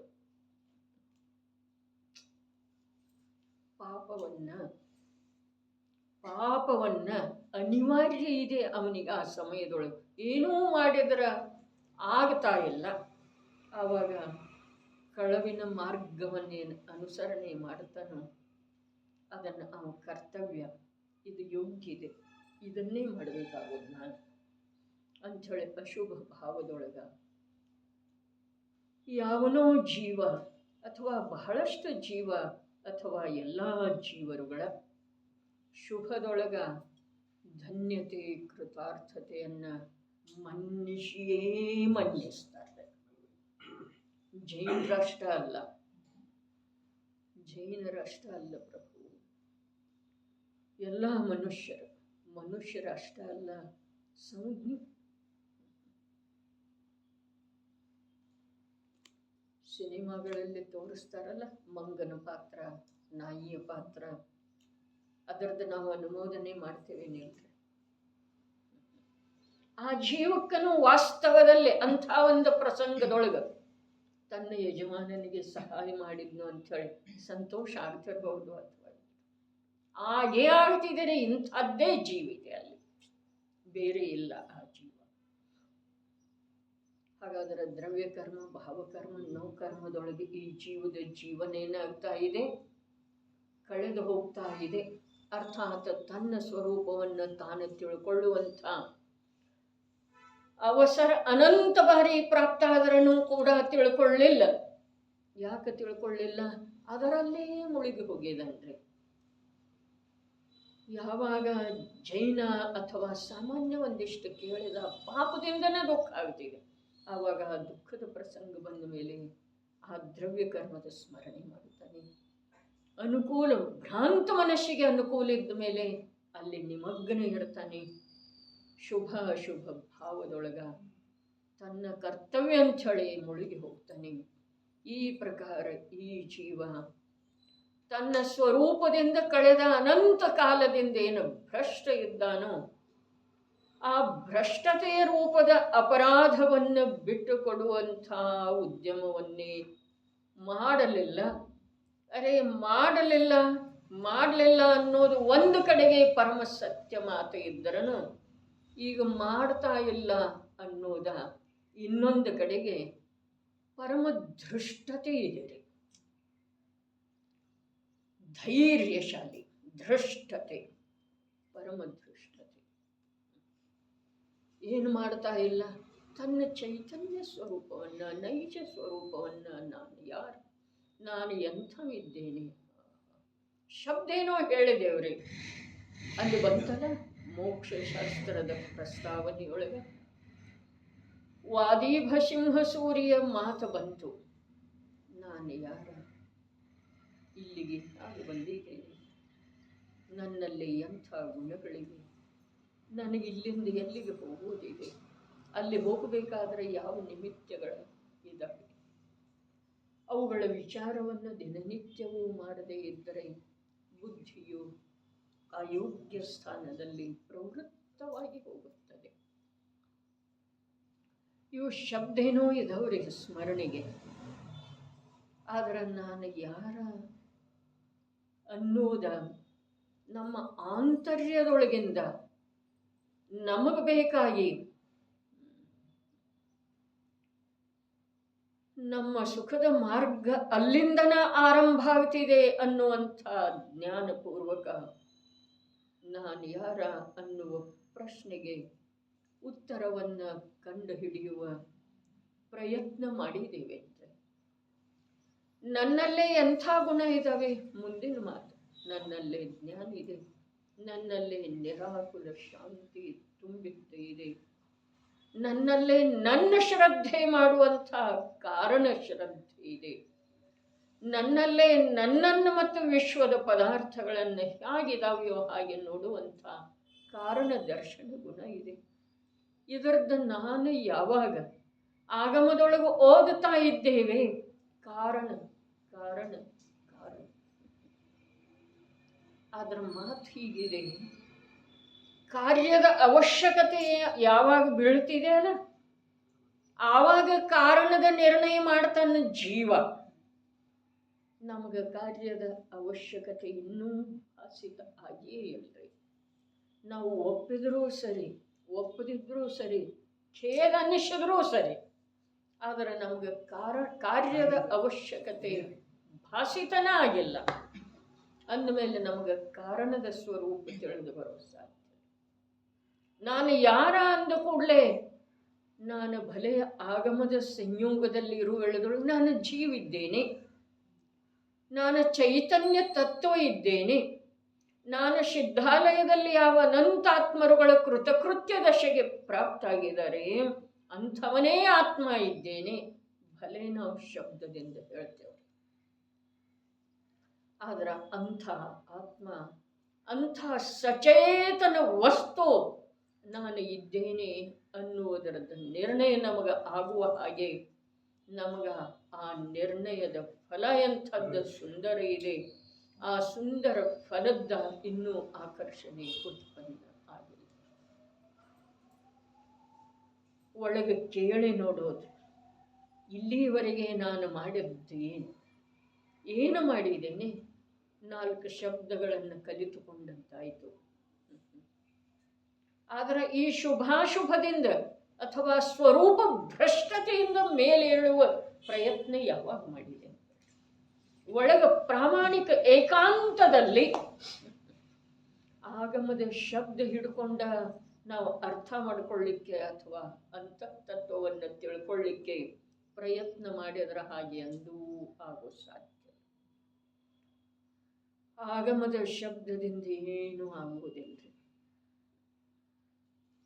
ಆಗಮದ ಶಬ್ದದಿಂದ ನಮ್ಮ ಜ್ಞಾನ ಜಾಗೃತ ಇತ್ತು, ಜ್ಞಾನದೊಳಗೆ ಸ್ವಯಮೇವ ಕಾರ್ಯ ಆಗುವಂಥ ಯೋಗ್ಯತೆ ಇತ್ತು ಅಂತಂದ್ರೆ ಆಗಮದ ಶಬ್ದವನ್ನ ಆವಾಗ ನಿಮಿತ್ತ ಅನ್ನೋದಿದೆ ರೀ. ಗುರುಗಳ ನಿಮಿತ್ತ ಯಾವಾಗ ಬಂತಲ್ಲ, ಗುರುಗಳನ್ನ ನಿಮಿತ್ತ ಯಾವಾಗ ಹೇಳೋದು? ಇವರು ನನ್ನ ಗುರು ಅಂಥೇಳಿ ಯಾವಾಗ ಹೇಳೋದು? ಗುರುಗಳ ಹೇಳುವ ಮಾತಿನ ಅಭಿಪ್ರಾಯ ಯಾವಾಗ ಹಿಡಿತದೊಳಗೆ ಬರ್ತಿದೆ ಅಲ್ಲ, ಆವಾಗ ಇವರನ್ನು ಗುರು. ಅವರ ಮಾತಿನ ಅಭಿಪ್ರಾಯ ನಮ್ಮ ಹಿಡಿತದೊಳಗೆ ಬರ್ತಾ ಇಲ್ಲ ಅಂದಮೇಲೆ ನಾವು ಕುಂದರನ್ನಾಗಲಿ ವೀರಸ್ವಾಮಿಯನ್ನಾಗಲಿ ಗುರು ಅಂಥೇಳಿ ಹೇಳೋದು. ಪರಮಗುರು ಸರ್ವಜ್ಞ ದೇವ ಅರೆ ಅಮೃತ ಚಂದ್ರಾಚಾರ್ಯರು ಹೇಳಿದ ಶಬ್ದದೊಳಗ ಎಂಥ ಗಂಭೀರ ಭಾವ ಇದೆ. 5ನೇ ಗಾಥೆಯ ಟೀಕೆ ಬರೆಯುವಳದೊಳಗೆ ಪರಮಗುರು ಸರ್ವಜ್ಞ ದೇವ, ಅಪರಗುರು ಗಣಧರ ದೇವ, ಅವರಿಂದ ಹಿಡಿದ ಪರಂಪರೆಯಿಂದ ನನ್ನ ಗುರುವಿನವರೆಗೆ ಪ್ರಸಾದ ರೂಪದಿಂದ ಕೊಡಲ್ಪಟ್ಟ ಬಹಳ ಅದ್ಭುತ ಮಾತಿದೆ. ಟೀಕೆಯ ಶಬ್ದಗಳ ಓದಿ ಅದರ ಭಾವವನ್ನ ಒಳಗಿನಿಂದ ಹೊರಗೆ ಎಳೆಯುವಂಥ ಪ್ರಯತ್ನ ಮಾಡಬೇಕ್ರೆ. ಒಳಗೆ ಇದೆ, ಅದುವೇ ಕಾರಣ್ರಿ. ಅದನ್ನು ಹೊರಗೆ ತೆಗೆಯುವ ಅರ್ಥಾತ್ ಕಾರ್ಯ ರೂಪ ಆಗುವ ಉದ್ಯಮ ಮಾಡಬೇಕ್ರಿ. ಏಕಾಂತದೊಳಗೆ ಮರಣ ಏಕಾಕಿ ಜೀವವನ್ನು ಹಿಡ್ಕೊಳ್ತಿದ್ದೀರಿ. ಅದು ಯಾವುದನ್ನೂ ಸ್ಪರ್ಶ ಮಾಡುವುದಿಲ್ಲ. ಮರಣ ಬರ್ತಿದೆಯಲ್ಲ, ಅದೇನು ಮಾಡ್ತಿದೆ? ಜೀವವನ್ನು ಹಿಡ್ಕೊಂಡು ಹೋಗಿಬಿಡ್ತಿದ್ದೀರಿ. ಕಥನ ಇದೆ, ಹಿಡ್ಕೊಳ್ಳುವ ಮಾತಿಲ್ಲ. ಆದ್ರೆ ತಿಳ್ಕೊಳ್ಳುವ ಸಲುವಾಗಿ ಮರಣ ಏನಿದೆ ಅಲ್ಲ, ಅದು ಏಕಾಕಿ ಜೀವವನ್ನು ಹಿಡ್ಕೊಳ್ತಿದೆ. ಅದಕ್ಕೆ ಯಾವ ಅನ್ಯ ಶುಭಾಶುಭ ಕರ್ಮಗಳಾಗಲಿ, ಸಂಯೋಗಗಳಾಗಲಿ, ಪರಿವಾರ ಆಗಲಿ ಬಾಧೆ ಮಾಡುವುದಿಲ್ಲ. ನೀನ್ಯಾಕಿಲ್ಲಿ ಬಂದಿದೆ? ಯಾರು ತಡೆಯೋ ಸಾಧ್ಯ ಇದೆ? ಅಂಗರಕ್ಷಕರ ಯಾರು ತಡೆಯೋ ಸಾಧ್ಯ ಇದೆ? ಧನಕನಕಾದಿ ಭದ್ರವಾದಂಥ ಲೋಹಮಯ ದ್ವಾರಗಳ, ಸಿಮೆಂಟು ಇಟ್ಟಿಗೆಗಳಿಂದ ಕೂಡಿದ ಗೋಡೆಗಳ ತಡೆಯೋ ಸಾಧ್ಯ ಇದೆ ಅಂದರೆ ಅದೇ ಪ್ರಕಾರ ಅಂಥ ಆತ್ಮ ನಾನಾಗಿ ವಿಚಾರ ಮಾಡಲಿಕ್ಕೆ ಬೇಕು. ಯಾರ್ದೂ ಅವಶ್ಯಕತೆ ಇಲ್ಲ, ಯಾವುದೂ ತಡೆಯುವುದಿಲ್ಲ, ಯಾವುದರಿಂದನೂ ರಕ್ಷಣೆ ಆಗುವುದಿಲ್ಲ. ಆಗುವುದಿಲ್ಲ. ಅವಂದು ಆ ಅರೂಪಿ ಚಿನ್ಮಾತ್ರ ತತ್ವ ಯಾವುದರಿಂದನೂ ರಕ್ಷಣೆ ಆಗುವುದಿಲ್ಲ. ಬೇಕಾದಂಥ ಭದ್ರವಾದ ಮನೆಗಳನ್ನು ಕಟ್ಟಿಸಿಕೊಂಡ್ರೂ ಕೂಡ ಆ ಮನೆಗಳಿಂದ ಅವನನ್ನ ಮರಣದಿಂದ ರಕ್ಷಣೆ ಮಾಡಲಿಕ್ಕೆ ಸಾಧ್ಯ ಇಲ್ಲ. ಯಾರು ರಕ್ಷಣೆ ಮಾಡೋ ಸಾಧ್ಯ ಇದೆ? ಹೋಗುವ ಆ ಮರಣ ಬಂತು ಅಂತಂದ್ರೆ ಹೋಗಿಬಿಡ್ತಾನೆ. ಇದು ಹೇಳೋದು ಯಾವುದರ ಸಲುವಾಗಿ? ಮರಣದ ಭಯ ಉತ್ಪನ್ನ ಮಾಡುವ ಸಲುವಾಗಿ ಅಲ್ಲ, ಅದಂತೂ ಇದೇನ ನಮ್ಮಲ್ಲಿ. ಆದರೆ ಉದ್ದೇಶ ಎಷ್ಟಿದೆ? ಅವ ಯಾವ ಪ್ರಕಾರ ಏಕಾಕಿ ಅವನನ್ನು ಮರಣ ಗ್ರಹಣ ಮಾಡ್ತಿದೆಯೋ ಆ ಪ್ರಕಾರ ಏಕಾಕಿ ಅವನನ್ನು ಬಾಹ್ಯದಲ್ಲಿ ಭ್ರಮಣ ಮಾಡ್ತಾ ಇರುವಂಥ ನಮ್ಮ ಜ್ಞಾನ ಗ್ರಹಣ ಮಾಡಬೇಕು. ಬಾಹ್ಯದಲ್ಲೆಲ್ಲ ಸುತ್ತುತ್ತಾ ಇದೆ ಅಲ್ಲ ನಮ್ಮ ಜ್ಞಾನ, ಎಲ್ಲೆಲ್ಲಿ ಹೋಗ್ತಿದೆ, ಎಷ್ಟೆಷ್ಟು ವೇಗದಿಂದ ಹೋಗ್ತಿದೆ, ಯಾವ್ಯಾವ ಅನಾವಶ್ಯಕ ವಿಪತ್ತುಗಳನ್ನು ತಂದುಕೊಳ್ಳುತ್ತಿದೆ ನಮ್ಮ ಜ್ಞಾನ. ಅನಾವಶ್ಯಕ ಕಾರಣ ಏನೂ ಇಲ್ಲ, ಆದ್ರೂ ವಿಪತ್ತುಗಳಿಗೆ ಏನು ಮಾಡ್ತಿದೆ? ಆಹ್ವಾನ ಕೊಡ್ತಿದೆ, ಸಂಗ್ರಹ ಮಾಡ್ತಿದೆ ನಮ್ಮ ಜ್ಞಾನ, ನಮ್ಮ ಉಪಯೋಗ, ನಮ್ಮ ಚಿತ್ತ. ಹಾಗಾದ್ರೆ ಆ ಉಪಯೋಗವನ್ನ ಯಾವ ಪ್ರಕಾರ ಮರಣ ಯಾವುದನ್ನು ಗಣಿಸದ್ದನ್ನ ಏಕಾಕಿ ಜೀವವನ್ನು ಹಿಡ್ಕೊಂಡು ಹೋಗ್ಬಿಡ್ತಿದೆಯೋ ಆ ಪ್ರಕಾರ ಈ ಭ್ರಮಣ ಮಾಡ್ತಾ ಇರುವಂಥ ಮಿಥ್ಯಾ ಜ್ಞಾನ, ವಿಪರೀತ ಜ್ಞಾನ, ನಮ್ಮದೇ ಜ್ಞಾನ, ನಮ್ಮ ಚಿತ್ತ, ನಮ್ಮ ಮನಸ್ಸು ಏನು ಬೇಕೋ ತಿಳ್ಕೊಳ್ರಿ. ಆ ಏಕಾಕಿ ಆತ್ಮನನ್ನ, ಆ ಜೀವವನ್ನು ಹಿಡ್ಕೊಂಡ ವಿಚಾರ ಮಾಡಬೇಕಾಗೋದು. ಆಗಮದ ಶಬ್ದಗಳ ಸಂಕೇತ ಮಾತ್ರ ಇದ್ದಾವೆ. ಆಗಮದ ಶಬ್ದವನ್ನು ಹಿಡ್ಕೊಂಡು ಏನೂ ಆಗುವುದಿಲ್ಲ. ನಿಜವಾಗಿ ಶಾದ್ವಾದ ರೂಪದ ಕಥನದೊಳಗ ಬದ್ಧ ವಿರೋಧವಾಗಿ ಕಾಣಿಸ್ತವೆ. ಒಂದು ವಾಕ್ಯಕ್ಕೆ ಇನ್ನೊಂದು ವಾಕ್ಯ, ಒಂದು ಕಡೆ ಹೀಗೆ ಹೇಳಿದ್ರೆ ಇನ್ನೊಂದು ಕಡೆ ಹಾಗೆ ಹೇಳ್ತಾರೆ. ಗೊಂದಲದೊಳಗೆ ಸಿಕ್ಕೊಳ್ಳಿರೋದ್ರಿಂದ ನಮ್ಮ ಪ್ರಯೋಜನ ಸಾಧಿಸೋದು ಎಂದೂ ಸಾಧ್ಯ ಆಗುವುದಿಲ್ಲ. ಸಂಕೇತ ಮಾತ್ರ ಇದೆ ರೀ ಆಗಮದ ಶಬ್ದ. ಕಾರ್ಯ ನನ್ನಲ್ಲೇ ಆಗೋದಿದೆ, ನನ್ನಿಂದ ಆಗೋದಿದೆ, ನಾನು ಮಾಡಿದ್ರೆ ಆಗೋದಿದೆ, ನಾನು ಮಾಡಬೇಕಾದ್ರೆ ಅದರದ್ದು ಯಥಾರ್ಥ ದಿಕ್ಕನ್ನು ನಾನೇ ನಿರ್ಣಯ ಮಾಡೋದಿದೆ. ಯಾವ ದಿಕ್ಕಿನಿಂದ ಎಷ್ಟು ವೇಗದಿಂದ ನಾನು ಸಾಗಬೇಕು, ಸಾಗು ವೇಳೆದೊಳಗ ಎಷ್ಟು ನಾನು ಸಾವಧಾನ ಇರಬೇಕು, ಆ ಕಡೆ ಈ ಕಡೆ ಸ್ವಲ್ಪ ಕೂಡ ಗಮನ ಹೋಯಿತು ಅಂತಂದ್ರೆ ಪತನ ನಿಶ್ಚಿತ ಇದೆ ರೀ. ಜ್ಞಾನ ಅನಾದಿ ಕಾಲದಿಂದ ಹೀಗೇ ಭ್ರಷ್ಟ ಇದೆ. ಏಕಾಂತದೊಳಗ ಏನ್ರಿ ಅರ್ಧ ನಿಶಾಕ ಸನ್ನಾಟ ವನಮೇ ವಂಚಾರಿ ಏನಿದೆ ಅಂಥ ಅರ್ಧ ನಿಶಾ ಮಧ್ಯರಾತ್ರಿಯೊಳಗೆ ಎದ್ದು ಕೂತ ವಿಚಾರ ಮಾಡೋದು. ಏನು ವಿಚಾರ ಮಾಡೋದ? ಆ ಪ್ರಗಟ ಜ್ಞಾನಕ್ಕೆ ಬಾಹ್ಯದ ಯಾವುದು ಅವಲಂಬನೆ ಪ್ರತ್ಯಕ್ಷ ಇರುವುದಿಲ್ಲ. ಆದರೆ ಆ ಅವಲಂಬನೆಯನ್ನು ಸ್ವಯಂ ತಾನ ಪುರುಷಾರ್ಥಪೂರ್ವಕ ಬಿಟ್ಟುಕೊಟ್ಟ ಆ ಒಂದು ಶುದ್ಧ ಚಿದ್ರೂಪ ಅನಂತ ಕಾಲದಿಂದ ಅವನನ್ನು ಹಿಡ್ಕೊಳ್ಳೋದು ಸಾಧ್ಯನೇ ಆಗಲಿಲ್ಲ. ನನ್ನ ನಿರ್ಣಯ ನಾನು ಮಾಡೋ ಸಾಧ್ಯನೇ ಆಗಲಿಲ್ಲ. ನನ್ನ ಸ್ವರೂಪ ನನಗೆ ತಿಳ್ಕೊಳ್ಳೋದು ಆಗಲೇ ಇಲ್ಲ. ತಿಳ್ಕೊಳ್ಳುವ ಸಲುವಾಗಿ ಬಿಡುವು ಸಿಗಲೇ ಇಲ್ಲ. ಹಾಗಾದ್ರೆ ಮಧ್ಯರಾತ್ರಿಯೊಳಗ ಎಚ್ಚರ ಆಯಿತು ಅಂತಂದ್ರೆ ಏನೇನೋ ಅಶುಭ ವಿಚಾರ ವಿಪತ್ ಪರಂಪರೆಯ ಬೀಜವನ್ನು ನೆಡೋದಕ್ಕಿಂತ ಇದು ಎದ್ದು ವಿಚಾರ. ಪ್ರತ್ಯೇಕ ಸಮಯದ ಜ್ಞಾನ ಉಪಯೋಗ ಎಲ್ಲಿ ಹೊಂಟಿದ್ದೀವಿ ವಿಚಾರ ಮಾಡೋದ್ರಿ. ಎಲ್ಲಿ ಹೊರಟಿದೆ, ಏನು ಮಾಡ್ತಾ ಇದೆ, ಅದರಿಂದ ಏನಾಗಬಹುದು. ಗಾಡಿ ಓಡಿಸೋದಿತ್ತು ಅಂತಂದ್ರೆ ಮಾರ್ಗ ಬೇಕೇನು ಬೇಡ್ರಿ? ಏನು ಎಲ್ಲಿ ಬರ್ತೈತೆ ಅಲ್ಲಿ ಓಡಿಸೋದ್ರ ಅದರ ಫಲ ಏನೇನಾಗೋದು ವಿಚಾರ ಮಾಡ್ತೀವೋ ಅಥವಾ ಇಲ್ರಿ? ಸರಿಯಾದ ಮಾರ್ಗದ ಮೇಲೇನ ಹೋಗ್ತೇವೋ ಅಥವಾ ಇಲ್ರಿ? ಕಾಲ್ನಡಿಗೆಯಿಂದ ನಡೆಯುವಂಥವ್ರು ಕೂಡ ಸರಿಯಾದ ಮಾರ್ಗವನ್ನು ನಿರ್ಣಯ ಮಾಡಿ. ಅದೇ ಪ್ರಕಾರ ಈ ಪರಿಣಮನ ರೂಪದ ಗಮನ ಏನಿದೆಯಲ್ಲ, ಅದರಿಂದ ಜೀವನಿಗೆ ವರ್ತಮಾನದಲ್ಲಿ ದುಃಖ ಆಗಬಾರದು, ಭವಿಷ್ಯದೊಳಗೆ ಹಾನಿ ಆಗಬಾರ್ದು. ಏನಿದೆ ಜ್ಞಾನ ಯಾವುದಕ್ಕಂತಾರ, ನಿರಪರಾಧ ಯಾವುದಕ್ಕಂತಾರ, ಧರ್ಮ ಯಾವುದಕ್ಕಂತಾರ, ಗುಣ ಯಾವುದಕ್ಕಂತಾರ? ತನ್ನ ಸ್ವರೂಪದಿಂದ ಅನಾದಿ ಕಾಲದಿಂದ ಭ್ರಷ್ಟತೆ ಏನಿದೆ ಅಲ್ಲ, ಅದರಿಂದ ಮೇಲೇಳೋದು ಒಂದೇ ಒಂದು ಧರ್ಮ ಇದೆ. ತಾನು ಮೇಲೆದ್ದು ಬರೋದು, ತಾನು ಬರೋದರೆ ಅವು ಉಳಿದದ್ದು ಯಾವುದ್ರದ್ದು ವಿಚಾರ ಮಾಡುವ ಅವಶ್ಯಕತೆ ಇಲ್ಲ. ಅನ್ಯ ಜೀವದ್ದಿಲ್ಲ, ದೇಹದ್ದಿಲ್ಲ, ಕರ್ಮದ್ದಿಲ್ಲ, ರಾಗದ್ದಿಲ್ಲ. ರಾಗದೊಳಗಿದೆ. ರಾಗದ ದೃಷ್ಟಿಯಿಂದ ನೋಡಿದರೆ ರಾಗಿದ್ದೀರಿ. ಕರ್ಮದೊಳಗಿದೆ. ಕರ್ಮದ ದೃಷ್ಟಿಯಿಂದ ನೋಡಿದರೆ ಕರ್ಮ ಇದೆ. ಸಂಯೋಗದೊಳಗಿದೆ. ಸಂಯೋಗದ ದೃಷ್ಟಿಯಿಂದ ನೋಡಿದರೆ ಸಂಯೋಗ ಇದೆ. ನನ್ನಲ್ಲಿ ರಾಗನೂ ಇಲ್ಲ, ಕರ್ಮನೂ ಇಲ್ಲ, ಸಂಯೋಗನೂ ಇಲ್ಲ. ಅಂಥ ನನ್ನ ಸ್ವರೂಪದ ನಿರ್ಣಯ ನನಗೆ ಪ್ರತ್ಯಕ್ಷ ಆಗಬೇಕ್ರಿ. ಹಿಂದಿನ ಕಲಶದೊಳಗೆ ಏನು ಬಂತು? ಸ್ವಸಂವೇದನ ಪ್ರತ್ಯಕ್ಷ. ಬಹಳ ಅದ್ಭುತ ಮಾತು ಇದೆ, ಸ್ವಸಂವೇದನ ಪ್ರತ್ಯಕ್ಷ. ಇಂಥ ನಿಶ್ಚಿಂತ ವೇಳೆ ಅನಂತ ಕಾಲದೊಳಗೆ ಸಿಕ್ಕಿಲ್ಲ ಈ ಜೀವ. ಇಂಥ ನಿಶ್ಚಿಂತ. ಈಗ ನಮ್ಮನ್ನ ಯಾರಾದರೂ ಇದರ ಸ್ವರೂಪದ ಪರಿಚಯ ಇಲ್ಲದೆ ಇರುವಂಥವ್ರು ನೋಡಿದರೆ ಅಲ್ಲಿ ಅವರಿಗೇನು ಅನ್ನಿಸ್ತಿದೆ? ಏನು ಅನ್ನಿಸಬಹುದಾಗಿದೆ? ಗಂಟೆಗಟ್ಟಲೆ ಯಾಕೆ ಕೂಡ್ತಾರೆ? ಅಲ್ಲಿ ಶ್ರೀಪಾಲನ್ ಅಂಥೇಳಿ ಹೊನ್ನೂರು ಮಲೈದಾಗ್ರಿ 2000 ಇಸ್ವಿಯೊಳಗೆ ಶ್ರೀಪಾಲನ್ ಅಂಥೇಳಿ ಒಬ್ಬರ ತಮಿಳ್ ಮನುಷ್ಯ ಇದ್ದಾರೆ.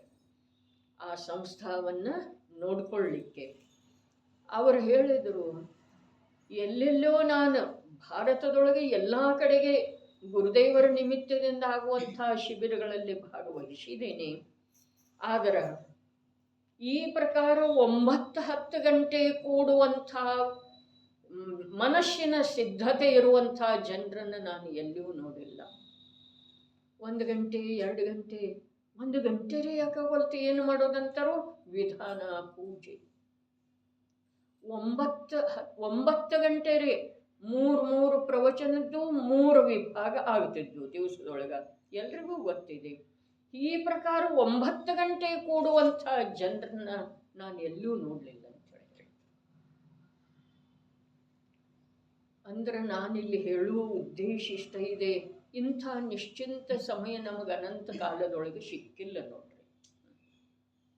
ಈಗ 1 ಗಂಟೆ ಹೀಗೆ ನೀವು ಮನೆಯಲ್ಲಿ ಕೂಡೋ ಸಾಧ್ಯ ಇದೆನಾ? ಒಂದು ಓದಲಿಕ್ಕೆ ಸಿಗೋದೂ ಇಲ್ಲ, ಸಿಕ್ಕಿಲ್ಲ, ಸಿಗೋದೂ ಇಲ್ಲ. ಇದರ ನಿರ್ಣಯ ಮಾಡೋದಕ್ಕಿಂತ ಸಿಕ್ಕಿಲ್ಲ ಅಂದಮೇಲೆ ಇನ್ನು ಸಿಗತೀತೇನಿಲ್ಲ, ಇದರದ ವಿಚಾರ ಮಾಡೋ ಅವಶ್ಯಕತೆನೇ ಇಲ್ಲ. ನನ್ನದೇ ಅಲ್ಲಿ ಬೆಂಗಳೂರೊಳಗೆ ಒಂದು ಮಾತಿತ್ತು ನೋಡ್ರಿ, ಗೋಡೆ ಮೇಲೆ, घड़ी सबके हाथ में है लेकिन घड़ी किसी के हाथ में नहीं है. ಅಂದ್ರೆ ಏನ? ಸಮಯ ಯಾರ ಕೈಯೊಳಗೂ ಇಲ್ಲ. घड़ी ಅಂತೂ ಎಲ್ಲರ ಕೈಯಲ್ಲೇ ಇದೆ, ಆದರೆ ಸಮಯ ಯಾರ ಕೈಯೊಳಗನೂ ಸಿಕ್ಕಿಲ್ಲ. ಯಾರ ಕೈಯಲ್ಲಿ ಯಾರದು ಯಾವಾಗ ಅನ್ನೋದು ಎಲ್ಲಿ ಗೊತ್ತಿದೆ?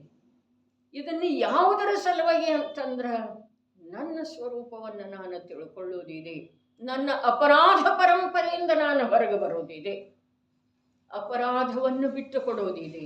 ಭಲೆ ಅನಾದಿ ಕಾಲದ್ದು ಇದ್ರೂ ಒಂದು ಸಮಯದೊಳಗೆ ಅದರದ ನಿರ್ಣಯನೂ ಆಗ್ತಿದೆ, ಅದರಿಂದ ಬಿಡುಗಡೆನೂ ಆಗ್ತಿದೆ.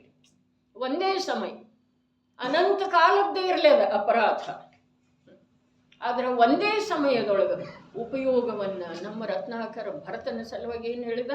ಮುರಿದು ಕಣ್ಣಿಟ್ಟರೆ ಕ್ಷಣಕ್ಕೆ ಮುಕ್ತಿಯ ಕಾಂಬ. ಮುರಿದು ಕಣ್ಣಿಟ್ಟರೆ ಈ ಕಡೆ ನೋಡೋದನ್ನು ಬಿಟ್ಟು ಆ ಕಡೆ ನೋಡಿದ ಅಂದ್ರೆ ಒಂದು ಕ್ಷಣದೊಳಗ ಮುಕ್ತಿಯ ಕಾಂಬ. ಕಾಂಬ ಅಂದ್ರೆ ಇಲ್ಲಿ ಇವ್ರು ಹೇಳಿದಾರಲ್ಲ ನಮ್ಮ ಚಂದ್ರಸಾಗರ ವರ್ಣಿ, ವಜ್ರಸ್ತಂಭ ಸಮಾಕೃತಿ, ಇಲ್ಲಿಂದ ಅಲ್ಲಿಯವರೆಗೆ ಅವನೇ ಅವದನ್ರಿ ಮುಕ್ತಿಯ ಕಾಂಬ. ವಜ್ರಸ್ತಂಭ ಸಮಾಕೃತಿ ಹೆಜ್ಜೆಯ ನೆಡ ಬಿಡದೆ. ಏನು ಹೇಳಿದರು? ಭವ್ಯಾಮೃತಕಾರ. ನಮ್ಮ ಕನ್ನಡದೊಳಗಿರುವ ನಿಧಿ ಎಲ್ಲೂ ಇಲ್ಲ. ನಿಜವಾಗಿ ನಾವು ಮತ್ತೆ ಸ್ಮರಣೆ ಮಾಡಿಕೊಂಡ್ರ ಇದರಂಥ ನಿಧಿ ಎಲ್ಲೂ ಇಲ್ಲ. ಇದು ಮಹಾಭಾಗ್ಯ ಇದೆ ರೀ ನಮ್ದ. ಈಗ ಕೂತಿದೆವು, ಇಂಥ ಸಮಯ ಅಂತೂ ಅನಂತ ಕಾಲದೊಳಗೆ ಸಿಕ್ಕಿಲ್ಲ. ಒಂದು ಮಾತು. ಮತ್ತು ಇಂಥ ಭೂಮಿಯ ಮೇಲೆ, ಎಂಥ ಭೂಮಿಯ ಮೇಲೆ ಕುಂದು ಕುಂದರ ಆಗಿ ಹೋಗಿರುವಂಥ ಭೂಮಿ ಕನ್ನಡದ ಕುಲನ ಎಷ್ಟು ಸುಂದರ ಇದೆ, ಎಷ್ಟು ಉದಾತ್ತ ಇದೆ, ಎಷ್ಟು ಗಂಭೀರ ಇದೆ, ಎಷ್ಟು ಮನೋಹರ ಇದೆ. ಕರ್ನಾಟಕ ಈ ಭೂಮಿ ಮಣ್ಣಾಗಿ ಇದೇ ಕ್ಷೇತ್ರಕ್ಕೆ ಹೋದ. ಅಲ್ಲಿ ಇತ್ತಂದ್ರೆ ಆ ಮಾತು ಬೇರೆ. ಭೂಮಿ ಮಣ್ಣು ಅಲ್ಲಿ ಹೋಯ್ತು.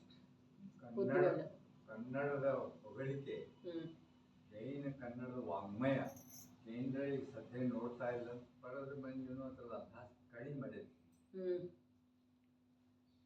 ಕಡಿಮೆ ಮಾಡಿದರೆ ಈ ಮಾತು ಸತ್ಯ ಇದ್ರೂ ಕೂಡ ಇದು ಶಾಶ್ವತ ಸತ್ಯ ಅಲ್ರಿ. ಯಾವುದು ಶಾಶ್ವತ ಅಲ್ಲ ಅಂದ್ರೆ ಮತ್ತದ ಆಗೋದಿದೆ ರೀ, ಬರೋದಿದೆ ರೀ. ಯಾವ ಪ್ರಕಾರ ಕಾಲಕ್ರಮದೊಳಗೆ ಉತ್ಸರ್ಪಿಣಿ ಅವಸರ್ಪಿಣಿ ಇದಾವಲ್ಲ, ಆ ಪ್ರಕಾರ ಈ ಕ್ಷೇತ್ರದ ಮಹಿಮೆ ಕೂಡ ಒಮ್ಮೆ ಕಮ್ಮಿ ಆಗ್ತಿದೆ, ಒಮ್ಮೆ ಹೆಚ್ಚಾಗ್ತಿದೆ, ಬರೋದಿದೆ. ಅಂಥ ಜೀವರು ಬರೋರದಾರ್ರಿ ನಮ್ಮಂಥವ್ರಲ್ಲ. ನಾವು ಇಂಥವ್ರಾಗ್ಲಿಕ್ಕೆ ಯಾರ ಕಾರಣ ಇದ್ರಲ್ಲ ಅಂಥವ್ರು ಮತ್ತೆ ಬರೋರದಾರ. ಆದರೆ ನಮಗೆ ಸಿಕ್ಕಿದೆಯಲ್ಲ, ನಾವು ಮಹಿಮೆ ಮಾಡುವುದಿದೆ. ಒಂದು ಕ್ಷಣ ಕುಳಿತಾದೊಡೆ ನಿಂದಾದೊಡೆ, ಒಂದು ಕ್ಷಣ ಕೂತಿರುವ ವೇಳೆದೊಳು ನಿಂತಿರುವ ವೇಳೆದೊಳು ಸ್ಮರಣೆ ಮಾಡ್ಕೊಂಡು ನಿನ್ನ ಸ್ವರೂಪವನ್ನು. ಯಾವುದು ಇದೆಯೋ ಅದೆಲ್ಲ, ಯಾವುದು ಕಾಣಿಸ್ತಾ ಇದೆಯಲ್ಲ, ಚಕ್ಷು ಇಂದ್ರಿಯದ ವಿಷಯ ಇದೆಯಲ್ಲ, ಅದೆಲ್ಲ ಜಡ ಇದೆ. ಒಂದು ಮಾತು ಕರ್ಮಕೃತ ಇದೆ. ಎರಡನೇ ಮಾತು ಅದು ಕೇವಲ ನಿನ್ನ ದುಃಖದ ಪರಂಪರೆಯನ್ನು ಹೆಣೀತಾ ಇದೆ. ನೀನು ಅದರ ಕಡೆಗೆ ನೋಡಿದರೆ ಏನಿದೆ ಹೇಳ್ರಿ? ಹೊರಗಡೆ ಏನಿದೆ? ಕಣ್ಣಿನಿಂದ ಕಾಣಿಸುವಂಥದ್ದೇನಿದೆ? ಬರೇ ಆಕರ್ಷಣೆ, ಬರೇ ಅದೇ ರತ್ನಕರಂಡ ಶ್ರಾವಕಾಚಾರದೊಳಗೆ, ಅದೇ ಭಾವನಾಧಿಕಾರದೊಳಗೆ, ಅದೇ ಧರ್ಮ ಧ್ಯಾನದ ಸ್ವರೂಪ ಹೇಳುವೆಳೆದೊಳಗೆ ಏನು ಹೇಳಿದ್ರು ಅಂತಂದ್ರೆ ಕಾಮನ ಬಿಲ್ಲಿನ ವರ್ಣ ಏನು ಇರ್ತಿದೆಯಲ್ಲ ಹಾಗಿದೆ. ಕಣ್ಣಿನಿಂದ ಕಾಣಿಸೋದೆಲ್ಲ ದೃಶ್ಯ ಅನಿತ್ಯ ಭಾವನೆಯೊಳಗೆ ಬರ್ತಿದೆ. ಕಣ್ಣಿನಿಂದ ಏನೇನು ನಿನಗೆ ಕಾಣಿಸ್ತಾ ಇದೆಯಲ್ಲ ಅದು ಕಾಮನ ಬಿಲ್ಲಿನ ಒಂದು ಬಣ್ಣ ಇದ್ದ ಹಾಗೆ. ಆ ಬಣ್ಣ ನಿಜವಾಗಿ ಇದೆ ಏನ್ರಿ? ಏನಿದೆ ಅಲ್ಲಿ? ಕಾಮನ ಬಿಲ್ಲು ಇದೆ ಏನ್ರಿ? ಬಣ್ಣ ಹಚ್ಚಿ ಮಾಡಿದ್ದಿದೆ ಏನ್ರಿ? ಬಣ್ಣ ಇದೆ ಏನಲ್ಲಿ? ಹಾಗೆ ನನಗೆ ಆಕರ್ಷಣೆ ಕಾಣಿಸ್ತಾ ಇದೆ. ಏನಿದೆ ಅಲ್ಲಿ? ವಸ್ತುನೇ ಇಲ್ಲ ಅಂಥೇಳಿ ಭೂತಾರ್ಥವಿದೆ ಶುದ್ಧನಯ, ಅಭೂತಾರ್ಥವಿದೆ ವ್ಯವಹಾರ ನಯತಾನೆ. ಭೂತಾರ್ಥವನಾಶ್ರಯಿಸಿದ ಆತ್ಮನು ನಿಶ್ಚಯದಿ ಸಮ್ಯಕ್ ದೃಷ್ಟಿಯಾಗಿಹನು. ಆಗುವನು ಅಲ್ಲ, ಆಗಿಹನು. ಭೂತಾರ್ಥ ಯಾವುದ? ಒಂದು ಶುದ್ಧ ನಯ ಅಂಥೇಳಿ ಹೇಳಿದರೆ ಅಭೇದ ರೂಪದಿಂದ ಶುದ್ಧ ನಯದ ವಿಷಯನಾದಂಥ ಶುದ್ಧ ಆತ್ಮನೊಬ್ಬನೇ ಭೂತಾರ್ಥ ಇದ್ದಾನೆ. ಅಸ್ತಿ ಅಸ್ತಿ ಅಸ್ತಿ, ಉಳಿದದ್ದು ಯಾವುದರದು ಅಸ್ತಿತ್ವ ಇಲ್ಲ. ಈ ಸಲ ಹಿಂದಿ ಆತ್ಮಧರ್ಮದೊಳಗೆ ಬಂದದ್ದು ಇದೆ ರೀ. ಏನ ಒಂದು ಸೂರ್ಯೋದಯದ ವೇಳೆಗಿನ ಕೆಂಪು ಬಣ್ಣ ಆಕಾಶದೊಳಗೆ ಮೂಡ್ತಿದೆ, ಇನ್ನೊಂದು ಸೂರ್ಯಾಸ್ತದ ಸಮಯದ ಕೆಂಪು ಬಣ್ಣ. ಸೂರ್ಯಾಸ್ತದ ಸಮಯದ ಕೆಂಪು ವರ್ಣ ಏನಿದೆ ಅದು ಅಂಧಕಾರದ ಸೂಚಕ ಇದೆ. ಸೂರ್ಯೋದಯದ ಒಳಗಿನ ಸೂರ್ಯೋದಯಕ್ಕಿಂತ ಮುಂಚಿನ ಯಾವ ಕೆಂಪು ವರ್ಣ ಇದೆ ಅದು ಪ್ರಕಾಶಮಯವಾದಂಥ ದಿವಸದ ಸೂಚಕ ಇದೆ. ಅದೇ ಪ್ರಕಾರ ಮಿಥ್ಯಾದೃಷ್ಟಿ ಜೀವ ಮತ್ತು ಸಮ್ಯಕ್ ದೃಷ್ಟಿ ಜೀವದ ಮಾತು ಹೇಳಿದರು. ಮಿಥ್ಯಾದೃಷ್ಟಿ ಜೀವದಿಗೆ ಯಾವುದೆಲ್ಲ ಮನೋಹರ ಕಾಣಿಸ್ತಾ ಇದೆ ಅದು ಭವಿಷ್ಯದ ಅನಂತ ದುಃಖದ ಕಾರಣ ಇದೆ. ಸಮ್ಯಕ್ ದೃಷ್ಟಿ ಯಾವುದರ ಉದ್ಯಮದೊಳಗೆ ತೊಡಗಿದನೋ ಆ ಉದ್ಯಮೆಲ್ಲ ನಿರಂತರ ಪ್ರಕಾಶ ಸುಖಮಯ ಪ್ರಕಾಶದ ಕಾರಣ. ಎರಡೂ ಕೆಂಪನೇ ಇದೆ. ಇವನು ಸುಖಿ ಇದ್ದಾನೆ, ಅವನು ಸುಖಿ ಇದ್ದಾನೆ, ಅವನು ಉದ್ಯಮ ಮಾಡ್ತಾ ಇದ್ದಾನೆ, ಇವನು ಉದ್ಯಮ. ಆದರೆ ಇವನ ಉದ್ಯಮ ಅಂಧಕಾರದೊಳಗೆ ಮುಳುಗುವಂಥದ್ದಿದೆ, ಇವನ ಉದ್ಯಮ ದಿವ್ಯ ಪ್ರಕಾಶ.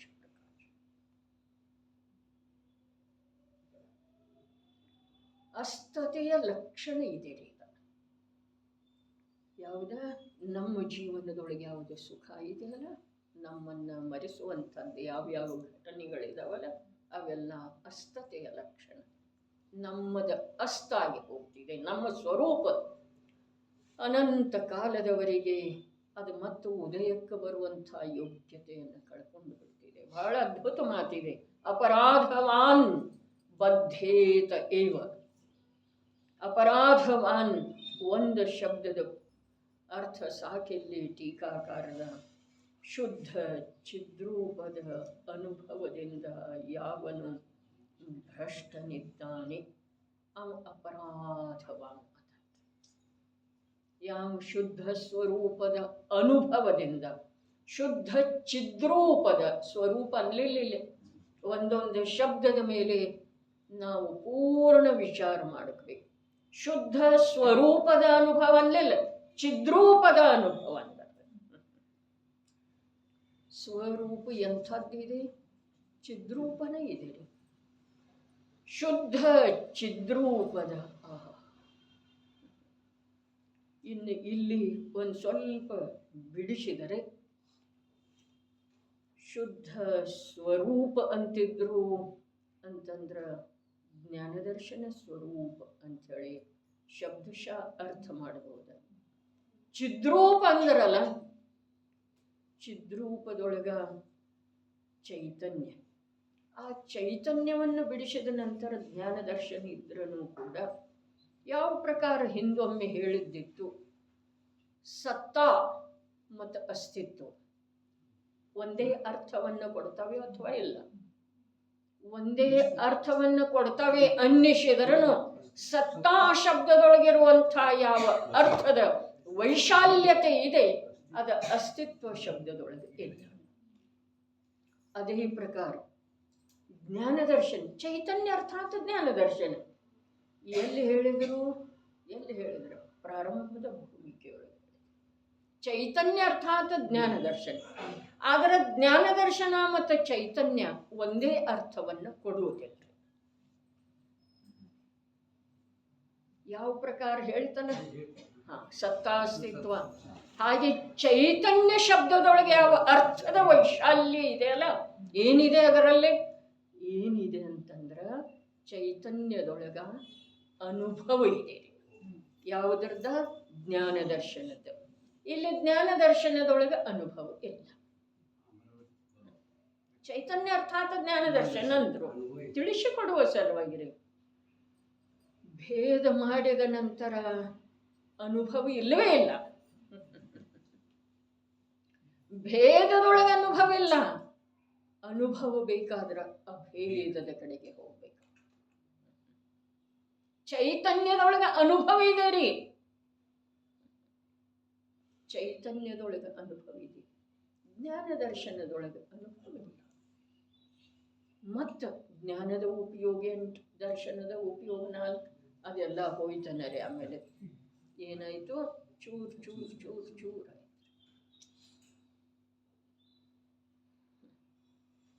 ಅದ್ಭುತ ಮಾತಿದೆ.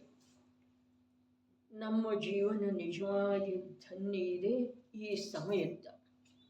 ಏನು ಹೇಳಿದರು? ಅಪರಾಧವಾನ್ ಶುದ್ಧ ಚಿದ್ರೂಪದ ಅನುಭವದಿಂದ ಯಾವ ಜೀವನವು ಭ್ರಷ್ಟನಿದ್ದಾನೆ.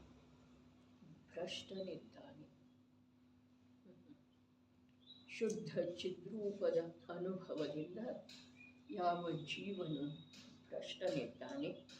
ಒಂದು ಸ್ವಲ್ಪ ಕೆಳಗೆ ಬರೋಣ. ಮುನಿಹಿ ಶಬ್ದ ಇದೆಯೇನಿಲ್ಲ, ಮೇಲೆ ಹೋಗೋಣ. ಮುನಿಹಿ ಶಬ್ದ ಇದೆಯೇನಿಲ್ಲ, ಮೇಲೆಲ್ಲಿ? ಕಲಶದೊಳಗ. ಕೆಳಗೆಲ್ಲಿ? ಅರ್ಥದೊಳಗ. ಇಲ್ಲಿದೆ ಇಲ್ಲ, ಕೆಳಗಿದೆ ಇಲ್ಲ. ಮತ್ತು ಇಲ್ಲಿಂದ ಮೇಲೆ ಹೋದರೆ ಅಲ್ಲಿ ಮುನಿಹಿ ಇದೀರಿ. ಆದರೆ ಇವರ ಪರದ್ರವ್ಯಗಳಿಂದ ವಿರಕ್ತರಾದ ಸಮ್ಯಕ್ ದೃಷ್ಟಿ ಜೀವರುಗಳು. ಈ ಪ್ರಕಾರ ಟೀಕಾಕಾರರ ಅರ್ಥ ಮಾಡಿದರಲ್ಲ, ಅಲ್ಲಿ ಟೀಕಾಕಾರರ ಉಪಕಾರ ಈ ಲೋಕದೊಳಗೆ ಹಿಡಿಸೋದಿಲ್ಲ, ಅಷ್ಟರಿ ಇದೆ ನಮ್ಮ ಮೇಲೆ. ಮುನಿಹಿ ಅನ್ನುವಂಥ ಶಬ್ದೇನ ಆಚಾರ್ಯ ಭಗವಂತರು ಬರೆದ್ರು, ಅಲ್ಲಿ ಅವರ ಸಂಪೂರ್ಣ ಲೋಕದಿಂದ ಭಿನ್ನ ಅದಾರ್ರಿ. ತಿಳಿತೇನ್ರಿ? ಮುನಿಹಿ ಶಬ್ದದ ಪ್ರಯೋಗ ಏನು? ಕಲಶಕಾರ ಅಮೃತ ಚಂದ್ರದೇವ ಆ ಶಬ್ದದ ಪ್ರಯೋಗ ಮಾಡಿದರಲ್ಲ, ಅವಾಗ ಸಂಪೂರ್ಣ ಲೋಕದಿಂದ ಅವರು ಅಲಿಪ್ತಾಗಿ ಹೋಗಿದ್ದಾರೆ, ಮೇಲೆ ಸಿದ್ಧರಾಗಿ ತೇಲ್ತಾ ಇದ್ದಾರೆ. ಇವರೇನು ಅರ್ಥ ಮಾಡಿದರ ರಾಜಮಲ್ ಪಾಂಡೆ ಆ ಮುನಿಹಿ ಶಬ್ದದ ಆ ಅರ್ಥವನ್ನ ಯಾವ ಅರ್ಥವಿಸಿಕೊಳ್ತಾನೋ ಅವರ ದೃಷ್ಟಿಯೊಳಗೆ ಪಾಂಡೆ ರಾಜಮಲ್ಲರ ಇಡೀ ಲೋಕವ್ಯಾಪಿ ಆಗಿದ್ದಾರೆ. ಅವು ಶಬ್ದ ಎಷ್ಟದವು? ಪರದ್ರವ್ಯಗಳಿಂದ ವಿರಕ್ತರಾದ ಸಮ್ಯಕ್ ದೃಷ್ಟಿ. ಅದರದ ವಿಶೇಷ ಏಕಾಂತದೊಳಗೆ ಚಿಂತನೆ ಮಾಡೋದ್ರೆ ಚರ್ಚೆ ಮಾಡೋದು ಅವಶ್ಯಕ ಇದ್ರೂ ಚರ್ಚೆಗಿಂತ ಮೊದಲು ಚಿಂತನೆ ಅವಶ್ಯಕ.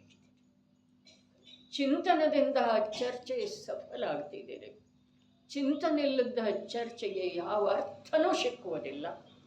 ಅದರ ಸಲುವಾಗಿ ಚಿಂತನೆ ಮಾಡೋಣ. ಇದರದ್ದು ಆ ಅಪರಾಧ ಶಬ್ದತೆ ಏನು ಬರೆದಿದ್ದಾರೆ ಪಾಂಡೆ ರಾಜಮಲ್ಲ, ಮತ್ತು ಇಲ್ಲಿ ಮುನಿ ಶಬ್ದದ್ದೇನು ಬರೆದಿದ್ದಾರೆ. ಇಲ್ಲಿಗೆ ಮುಗೀತರೆ ಇದ ಶ್ಲೋಕದ ಅರ್ಥ ಇಲ್ಲಿಗೆ ಮುಗೀತು. ಒಂದು ಶಬ್ದ ಇದೆ ಕೊನೆಗೆ, ಭಾವಾರ್ಥ ಇಷ್ಟು ವಿಸ್ತಾರವಾಗಿ ಹೇಳಿದರು. ನಿಜವಾಗಿ ನಾವು ಇದರದ ಆಳವಾದ ಅಭ್ಯಾಸ ಏಕಾಂತದೊಳಗೆ ಮಾಡೋದು. ಮಾತಿಗಿಂತ ವಿಚಾರ ಅಧಿಕ ಬೇಕು. ವಿಚಾರದೊಳಗೆ ಒಂದು ಅಂಶರೇ ಸತ್ಯದ ಗ್ರಹಣ ಮಾಡುವಂಥ ಪುರುಷಾರ್ಥ ಬೇಕು. ಬರೀ ವಿಚಾರ ಎಂಥದ್ದಾಗಬಾರ್ದು, ವಿಕಲ್ಪ ರೂಪ ಆಗಬಾರ್ದು. ಆದರೆ ಆ ವಿಕಲ್ಪ ಒಂದಿಷ್ಟು ನಿರ್ವಿಕಲ್ಪವನ್ನು ದೂರದಿಂದಲೇ ನೋಡುವಂಥ ಸಾಮರ್ಥ್ಯ ಅದರಲ್ಲಿ ಬರ.